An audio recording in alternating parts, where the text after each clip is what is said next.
Pagi ini aku mau spill sedikit suka-sukanya jadi tour leader. Aku lebih senang nyebutnya suka-suka, bukan suka-duka, karena aku mengartikan duka ini sebagai pelajaran, ujian, dan ilmu. Jadi tour leader itu bukan hal yang sulit, tapi juga bukan hal yang mudah. Ilmu, skill, pengalaman, kapasitas, kecepatan, dan ketepatan berpikir, itu tuh benar-benar diadu di lapangan. Tidak cuman sekedar pintar cari jamaah, itu kemudian bisa jadi tour leader ya. Aku kurang setuju sama konsep ini, karena mereka yang mungkin pinter atau punya keahlian nyari jamaah belum tentu punya kapasitas jadi seorang tour leader. Ya, walaupun semua itu bisa dipelajari.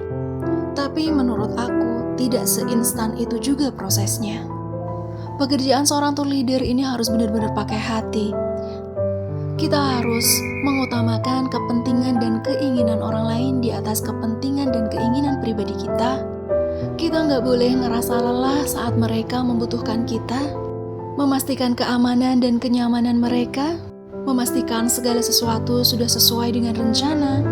Saat para jamaah beristirahat, mungkin kita belum bisa beristirahat karena sedang mempersiapkan rencana yang selanjutnya.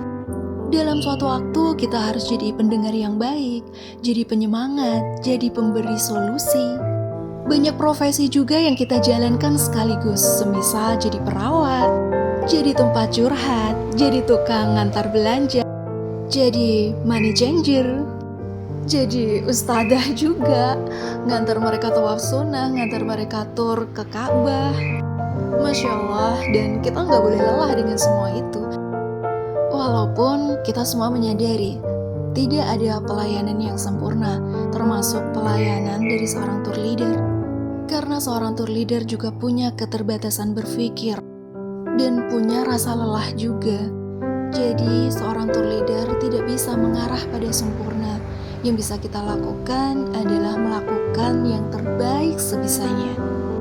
Aku pernah punya suatu pengalaman yang aku dapetin baru-baru kemarin. Ini ceritanya saat kepulangan jamaah. Jadi ada salah seorang jamaah yang udah cukup sepuh. Dia berangkat bersama suaminya dan dia mengalami sakit karena pertama dia ini punya trauma naik kendaraan dan yang kedua emang udah kelelahan.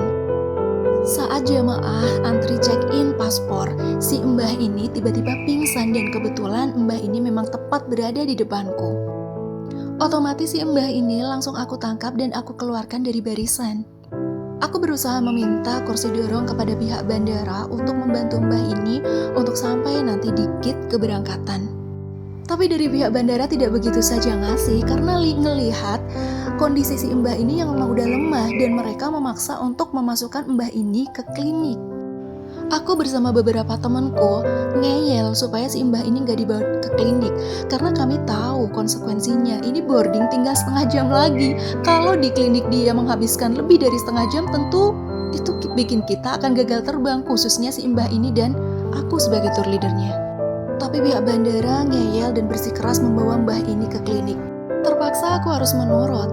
Dan di klinik ini mbah dipasangkan infus yang dimana pihak dokter mengatakan bahwa si mbah ini harus bangun sebelum infusnya habis. Kalau tidak, ya mungkin akan gagal terbang.